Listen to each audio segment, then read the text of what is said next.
guys, it's been a while since I've done a video. I kind of talked about how I had lots of plans for videos and then disappeared. But there's a couple reasons for that. Mostly the big one is we got a 6-month-old foster girl just over a month now. So I guess that doesn't explain my entire, and that's her, absence. But unfortunately YouTube for this channel has not been able to have as big of a priority as I would like. She's competing with me. Yeah, so I've been spending a lot of time talking about books on my book channel and trying to do some vlogging, but this just hasn't been able to get as big a priority. But I enjoy it. I would like to come back more frequently, but it's just kind of play it by ear, as every homeschool parent knows. But today I wanted to kind of do something very different and talk about Gather Round.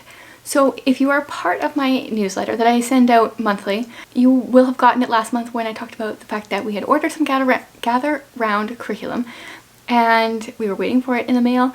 And yeah, so this is a big switch from going from unschooling to like an actual unit study curriculum. So there's a couple of reasons for it. Mainly, one of my kids needed a little bit more structure, a little bit more pushing.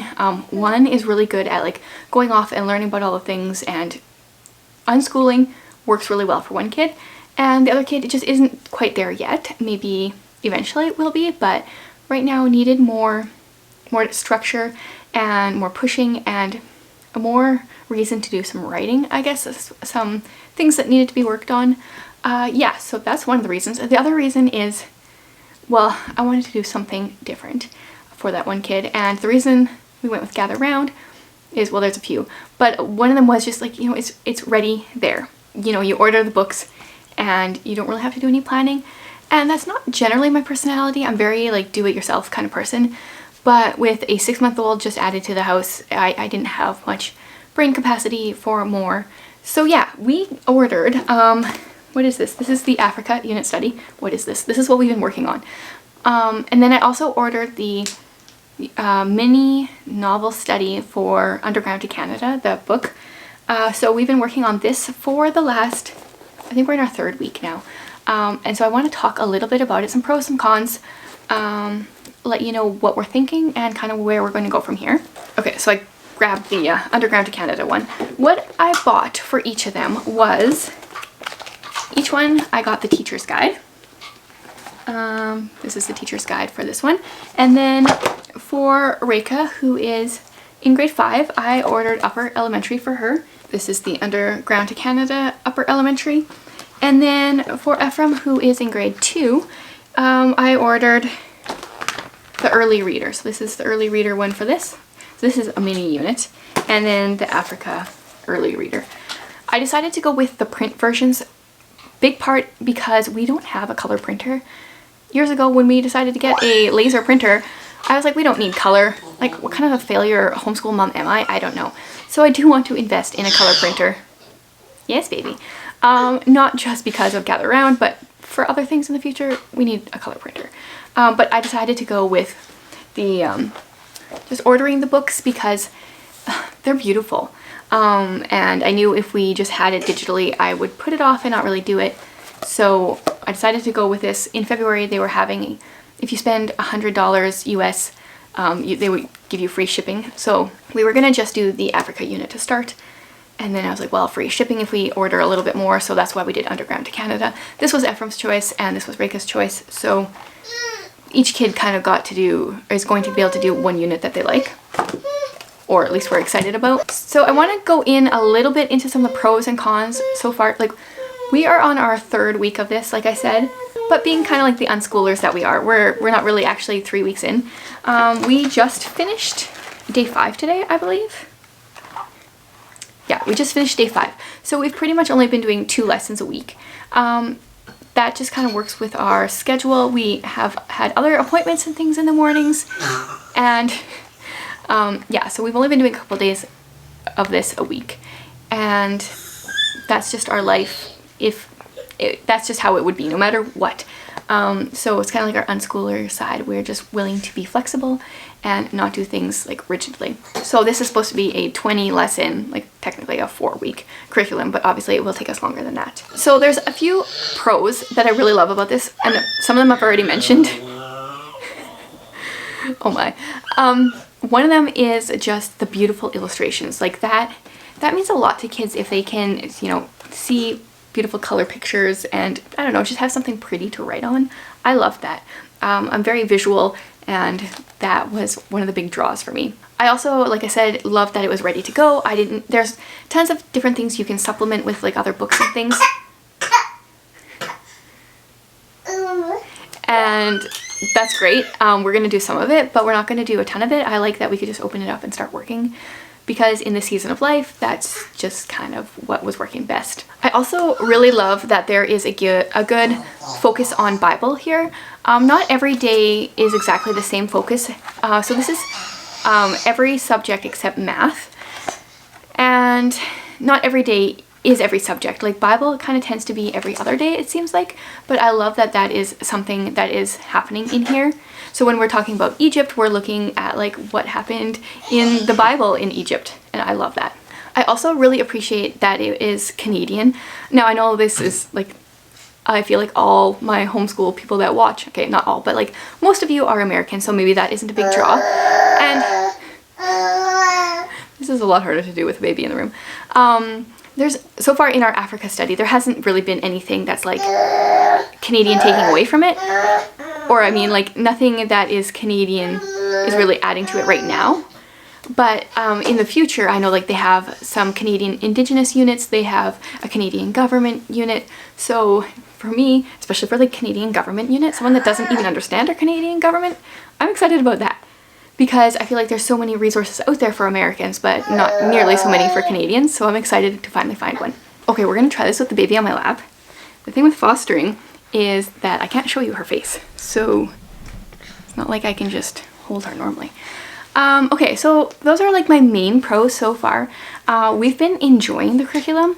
The kids like it, they're not complaining, but I have some cons as well. So first of all, it's pretty expensive. So right now, I'm only doing it with 2 kids, so it made sense for me to buy the print versions. But if you have any more than 2 kids, you definitely need to go with the digital version and then print it yourself for it to make financial sense. At this point, currently, we're only planning on having 2 kids homeschooled, so that worked. But even then, it was pretty pricey. I also find that it's not super deep. Like, yeah, there are rabbit trails you can go into, but we're going to be covering, I think, 19 different countries in Africa. And we've done 4 of them so far, and it's good. It's like a good overview, but I wish there was like more options. Another thing is there's a lot of spelling mistakes.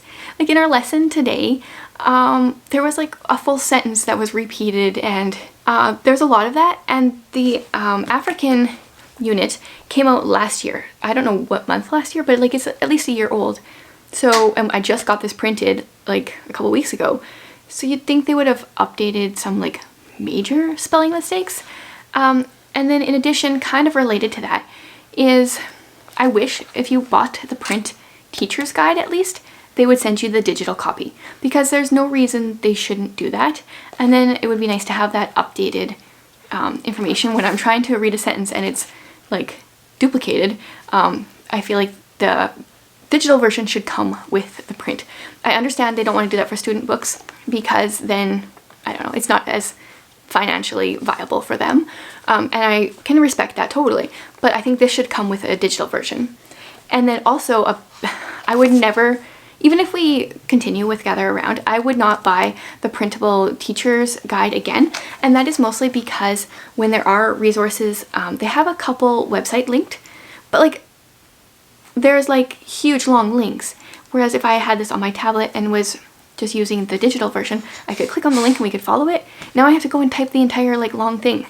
Yeah, so I do firmly believe that the teacher's guide should come with a digital version. So I feel like we've got like some pros, some cons. We are enjoying it, but I don't think we might do some Gather Round units in the future, especially like the Canadian government one. That one really intrigues me.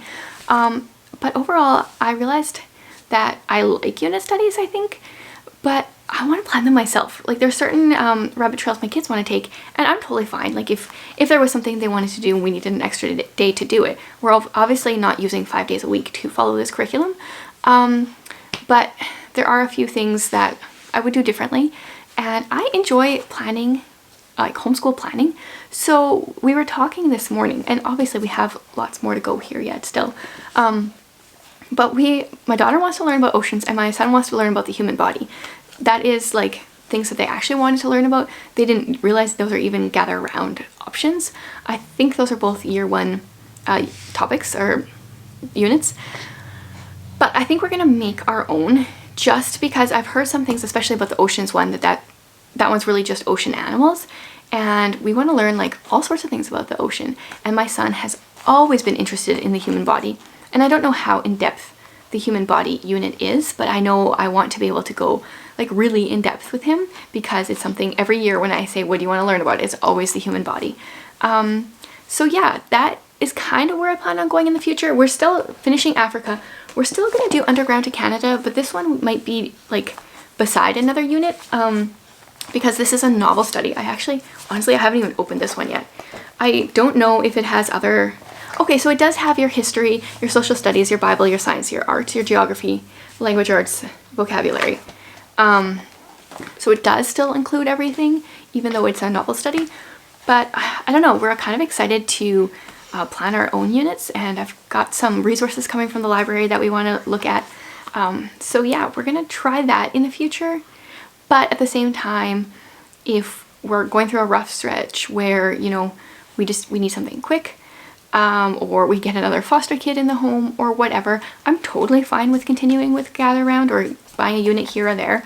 I think in the future I'm going to do digital units, like I said, mostly because of the teacher's guide, but also I really need to invest in a color printer anyway, so then I can do that. And if we want to revisit a unit in the future, when my kids are in like middle school and high school, then we can go even deeper into the unit because it has more resources. So yeah, there's some thoughts on Gather Round.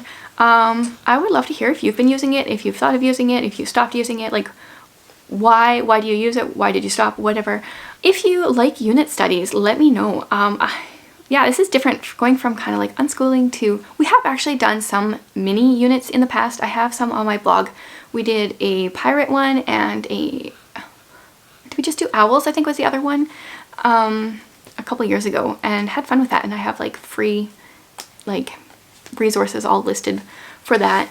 But I'm excited to kind of like make a full-on unit study. This definitely inspired me, the way that she has laid out, that Rebecca has laid out her units. So I appreciate that, and we've enjoyed our time. We're going to continue learning about it, but I think also part of the fun for us, at least for my daughter, she wants to totally be part of the unit planning. We enjoy the planning part. So that's where we're at, and hopefully it's not like another 3 months before I make another video. I have so many videos I want to do, but I can't really make any promises at this point, so we'll see. I guess I'll be back when I'm back.